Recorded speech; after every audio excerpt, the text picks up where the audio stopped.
Welcome to the weekly look ahead at the markets with ETX Capital. And in FX, after last week's CPI print in the US, inflation remains the main story again, but this time we're looking at Europe. On Friday, Eurozone final CPI inflation for January. It's going to be closely watched to see whether that supports the hawks or the doves on the ECB's Governing Council. Estimates show prices rose 1.3% from last year, and that was in line with expectations, but was the slowest annual pace since July and came after price growth cooled in December. The core CPI, which strips out volatile components like energy and food, climbed 1% from 0.9% in December.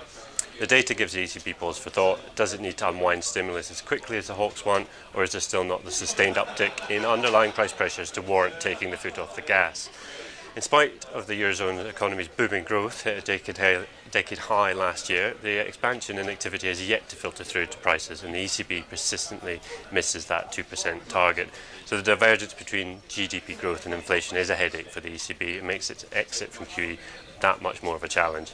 Ahead of this, on Wednesday, US interest rates are the story as we look over the minutes of the January FOMC meeting to see whether policymakers are minded to hike more aggressively this year.